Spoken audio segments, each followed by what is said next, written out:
I hate to be the bearer of bad news here, but here in the United States, it looks like millions and millions of Americans will be fired without reason very soon.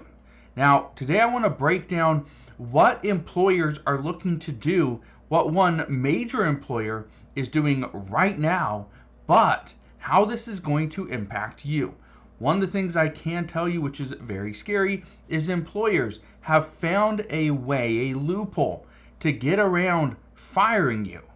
But they're going to require you to take time off without pay. So I'm going to break all this down in just a moment, because right now millions of people are just waiting to be let go. So again, I'll break all this down in just a moment, but all I ask is one thing. It takes 2 seconds. Go ahead, hit that like button if you enjoy these daily updates. And now let's begin.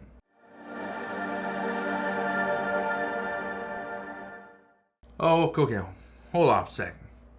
So did I just say that millions of employees are about to be fired, but employers have found a loophole to get people to take time off, to pretty much take a week or two off without pay, without being fired? Yes. And I want to explain where this is coming from, because just listen to this. This person wrote to me earlier on last week, and this is what they said. Person says, and I quote, "Adam, can you tell me if this is even legal? I work for blank and blank, which is around 600 employees. I believe it's out of the state of California. And management has told us that for every 5 weeks of work, we must take 1 week off without pay." Is this legal?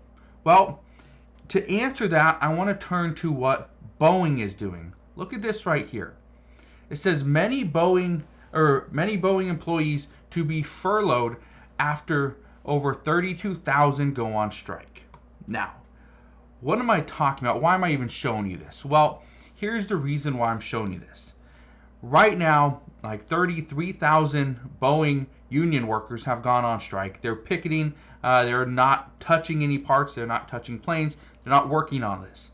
And based off estimates, Boeing is losing about $100 million per day.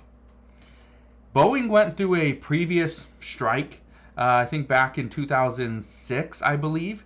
And from that strike, it took them over 2 years to bounce back, to recover from it. Right now, we're going into the second week of this Boeing strike. But here's the reason why I'm showing you this. Look, it says on Friday, so this was just a handful of days ago, Boeing began requiring thousands of managers and non-union employees to take 1 week off without pay every 4 weeks under the temporary rolling furloughs. It also has announced a hiring freeze, reduced business travel, and decreased spending on suppliers. Okay, this is their money-saving measure that they're trying to do. Now, here's the reason why this is such a big deal. Companies have found this loophole where they can now demand and ask and tell you that I need you to take 1 week off every 5 weeks.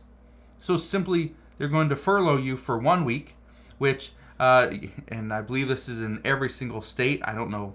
I'm not a expert on unemployment insurance or anything, but I know in Washington State, you have a 1 week kind of grace period, or 1 week where it's kind of your waiting week. So if you are furloughed for 1 week, you never get unemployment. You would never receive unemployment. So essentially, you go 6 weeks with getting paid for 5. Yeah. So let's say you get $1,000 per week. So essentially, you're getting $5,000 over 6 weeks. That would be $833 per week, roughly, that you're getting. So essentially, you're going to see a 17% pay cut. Yeah, or 16%, something like that.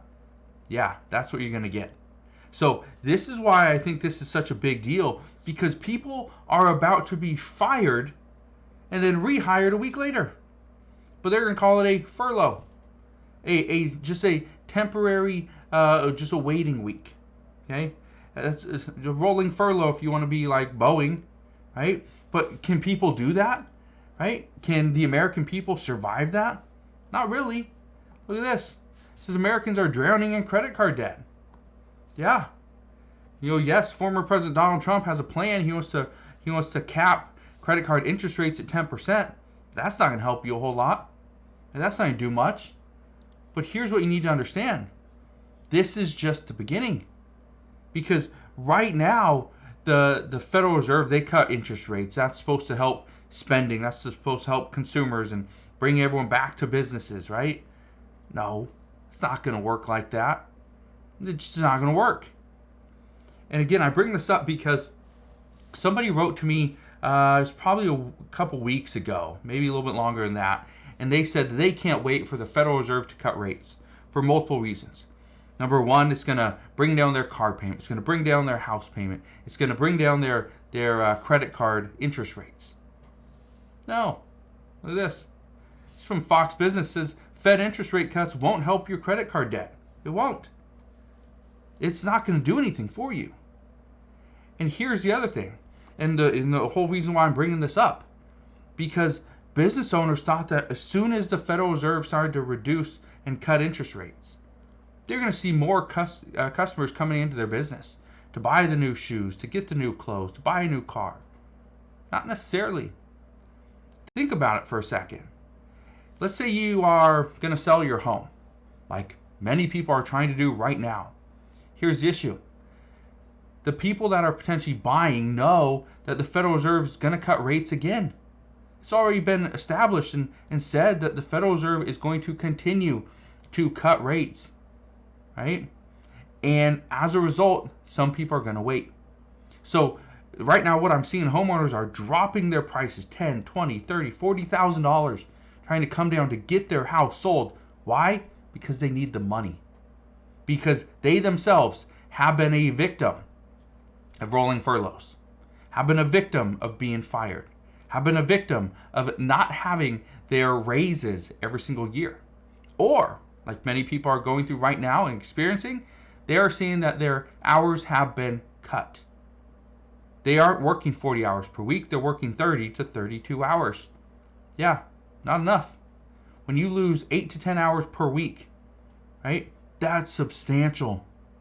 That is substantial. That's 32 to 40 hours per month. That's pretty much a whole week you are losing out on every single month just because this business doesn't have enough for you to do. But again, this is why I bring this to your attention, because of this one reason. Businesses are trying to find ways for their employees to take on an additional role and responsibility from somebody else. So they let go of somebody permanently. They fire them, right? They're gone. So instead of having, let's say, 10 people at the business, they have 9. But those other 9 people have to take on the roles and responsibilities of that other person they just let go.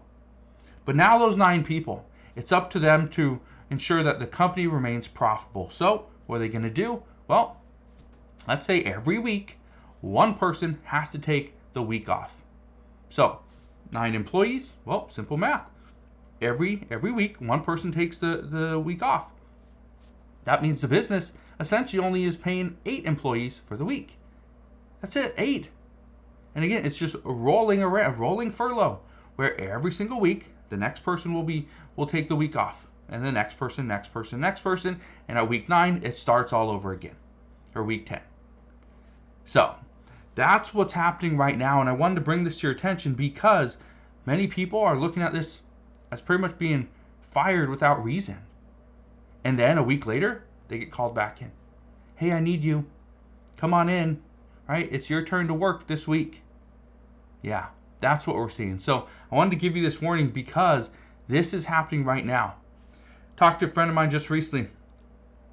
Said that people will not be fired immediately. Okay? Not necessarily. Says hours will slowly be reduced. You will not receive any pay raise. Employers will slowly push you out where you end up making the choice to voluntarily leave. That is what they're anticipating right now. So we'll see what happens moving forward, but let me know and answer this down in the comment section below.